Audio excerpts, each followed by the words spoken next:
Hello दोस्तों, मेरा नाम चंद्रशेखर है और आज के इस वीडियो में हम बात करेंगे कि हंगेरी के वर्क वीजा के इंटरव्यू में क्या सवाल आपसे पूछे जा सकते हैं।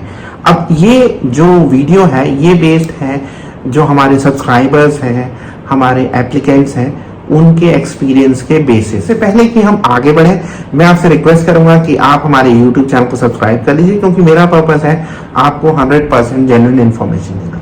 अब देखिए, होता क्या है कि इंटरव्यू हर जगह नहीं होता, लेकिन अगर आप इंडिया में दिल्ली से अप्लाई कर रहे हैं, मुंबई से अप्लाई कर रहे हैं, या बांग्लादेश में ढाका से अप्लाई कर रहे हैं, या आप नेपाल से हैं और आपका एप्लीकेशन दिल्ली से जा रहा है, या आप पाकिस्तान में इस्लामाबाद से हैं, तो आपका इंटरव्यू होगा। अब इस इंटरव्यू में क्या क्वेश्चन पूछे जाते हैं उस पर हम नजर डालते हैं। देखिए, सबसे पहले होता है कि आपको अपना बेसिक इंट्रोडक्शन देना होता है।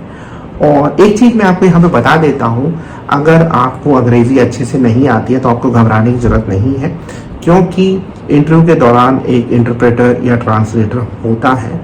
तो इंटरव्यू का स्ट्रक्चर ये होता है कि जो मेन इंटरव्यूअर होता है वो हंगेरियन काउंसलर होता है या काउंसलर डिपार्टमेंट से होता है, और उसके साथ ही एक ट्रांसलेटर या इंटरप्रेटर होता है। तो सवाल काउंसलर पूछता है और जो इंटरप्रेटर होता है वो उसका ट्रांसलेशन करके आपको बताता है, अगर आपको अंग्रेज़ी नहीं समझ में आती है तो बेसिक इंट्रोडक्शन इसमें आप बता सकते हैं कि आप कौन हैं, क्या करते हैं और क्यों जा रहे हैं हंगेरी।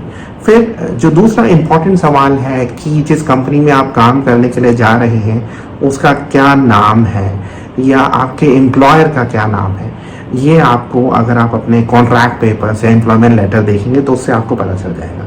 फिर पूछा जाता है कि आपको कितनी सैलरी मिलेगी और कितना डिडक्शन होगा। हंगेरी में जो टैक्सेस हैं वो 33.5% है, तो जो भी आपकी ग्रॉस सैलरी होगी उस पर 33.5% डिडक्शन होगा, ये आपको पता होना चाहिए।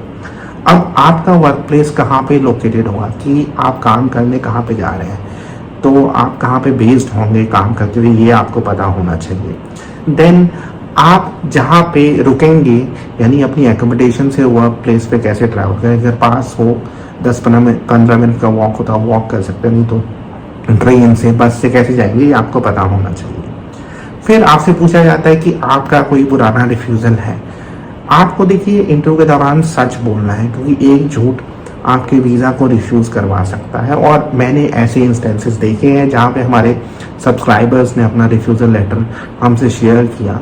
उसमें रिफ्यूज़ल लेटर का एक ये भी रीज़न था कि जो इंटरव्यूअर थे या काउंसलर ऑफिसर थे, उनको ऐसा लगा कि उनको सही इंफॉर्मेशन नहीं दी जा रही है जिसको वो इंटरव्यू कर रहे हैं उसके द्वारा। अब जैसे एक और सवाल जो हमारे एक सब्सक्राइबर ने मुझे बताया, अगर आप बहुत ज़्यादा यंग हैं तो आपसे पूछा जा सकता है कि आपने वर्क की बजाय स्टडी वाला रूट क्यों नहीं चुना, आप काम करने क्यों जा रहे हैं, आप पढ़ने क्यों नहीं जा रहे हैं। तो आप बता सकते हैं कि सपोज करिए आपके पास इतने फंड्स नहीं है पढ़ाई के लिए, तो आपको क्लियरली इसका आंसर देना है।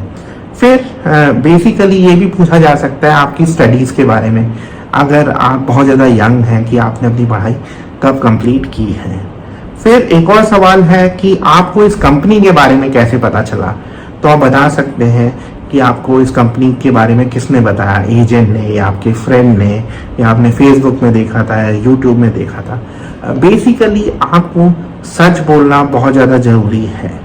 फिर ये पूछा जाता है कि आपको क्या कोई एजेंट है जो ये सर्विसेज प्रोवाइड कर रहा है। इसमें भी मैं कहूँगा कि आपको सच बोलना चाहिए, कि ये है कि आपको जितना आप सच बता सकें उतना बताना चाहिए। क्योंकि होता क्या है, अगर जो वीज़ा इंटरव्यूअर है उसको ये लगता है कि आप झूठ बोल रहे हैं, तो वो आपके रिफ्यूज़ल का रीज़न बन सकता है। फिर ये पूछा जाता है कि आपकी एप्लीकेशन के लिए एजेंट ने आपसे कितनी फीस ली, ये भी आप बता सकते हैं। फिर ये पूछा जाता है कि आप हंगेरी क्यों जाना चाहते हैं, तो इसमें आप बता सकते हैं कि देखिए, मैं बहुत टाइम से अपनी कंट्री में जॉब कर रहा हूँ, या मैंने अपनी कंट्री के साथ साथ दुबई में जॉब की है, तो अब मैं किसी यूरोपियन कंट्री में अपना करियर देखता हूँ और मैं वहाँ पे जाके नई चीज़ें सीखना चाहता हूँ या नए एनवायरनमेंट में काम कर सकता हूँ। आपका जो भी रीज़न है वो आप बता सकते हैं। अगर फिनेंशियल रीज़न है, आपको ज़्यादा पैसे मिल रहे हैं, वो आप बता सकते हैं। फिर आपसे पूछा जाता है कि क्या आपने अपने कॉन्ट्रैक्ट लेटर को पढ़ा है। तो ये जरूरी है कि आप अपने कॉन्ट्रैक्ट लेटर को ध्यान से पढ़ें, और आपसे पूछा जा सकता है कि आपके कॉन्ट्रैक्ट लेटर में क्या लिखा है। आपसे ये पूछा जा सकता है कि आपको एक दिन में कितने आवर्स काम करना पड़ेगा, इसका आंसर आपके पास होना चाहिए।